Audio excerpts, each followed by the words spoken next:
Hello everybody, 'tis the Amazing Gaming Guy here, and welcome back to the Mayan city that me and Joe are building in Minecraft. And this week we've decided that we want to do two things. The first of which is to create a base for the pyramid that we built last time, to build lots of texture into this, to build lots of patterns into this, like Mayan faces and sort of geometric patterns and things that you would typically see in this ancient Mayan culture.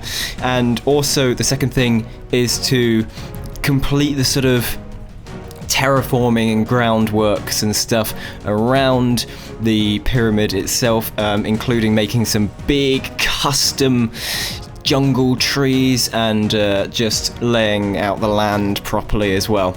So we've started off with the texturing, and Joe and I have gone in different directions for this to see what's best. I've started by making a face.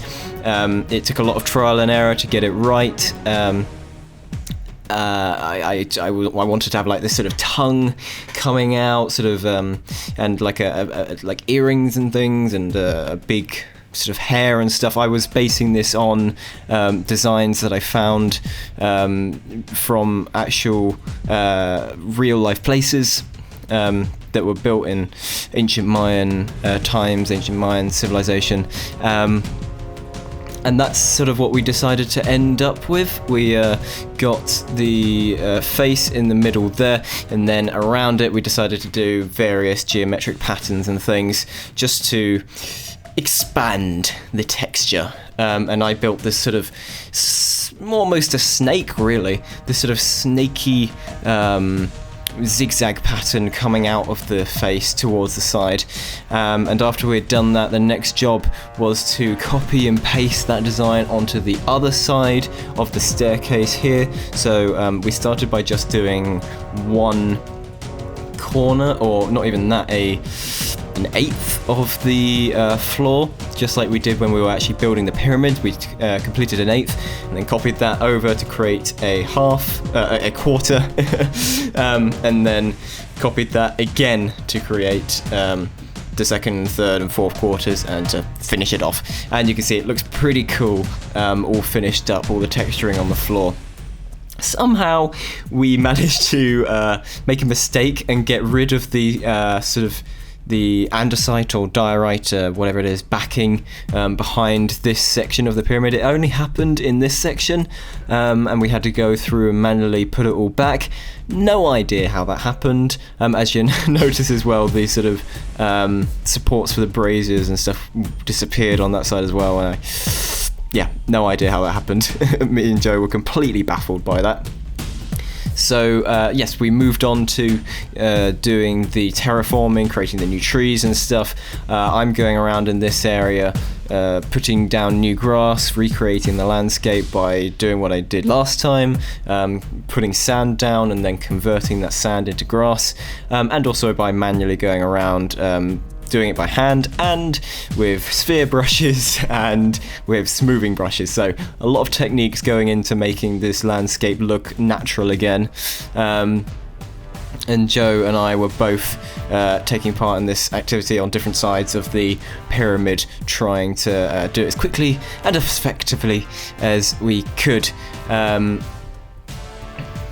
So yeah, it took a lot of work to go around and do this all, but it's very satisfying work doing terraforming. It's one of my favourite things in all creative games where you're allowed to do it, really.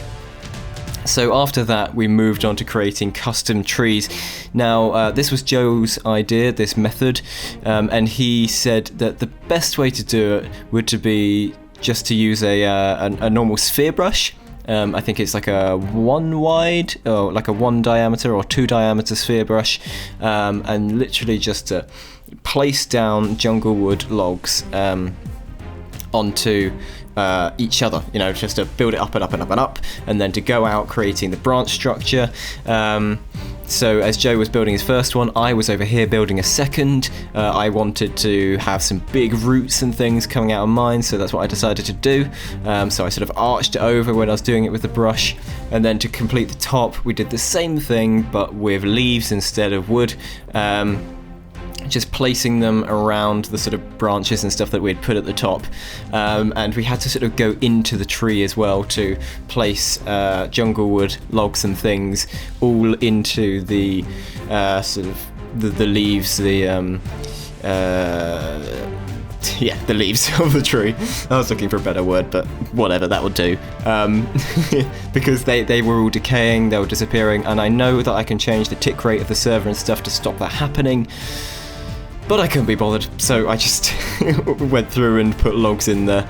And because I want to make this map available to download, and if the moment you download it and play it, all the leaves disappear, it's going to look a bit rubbish. So that was my thought process behind that. But yeah, I think they turned out really well. Joe's method was really good. I don't know if it's an original method or if he's got it from somewhere else, but I like it, and I'll definitely be doing that again in future.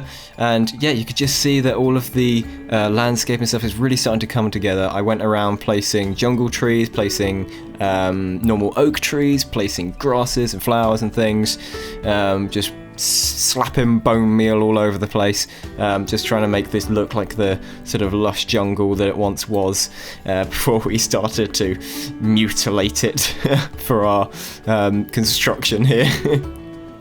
So yeah, we're just finishing off with this last custom tree on the side here. Joe and myself both sort of working together to complete this one. I think they look really good. I hope you guys agree. They were a lot of fun to make. If you guys have World Edit installed on your game, you should definitely have a go at making a custom tree like this, because it's really fun to do, and I think the results are pretty cool. And it's as I said, it's really easy to do. You should give it a go. So yeah, that is just about all we have time for this week. I hope that you have enjoyed this video. If you have, please give it a like, comment, and subscribe if you haven't yet. And I will see you all in the next video. Goodbye.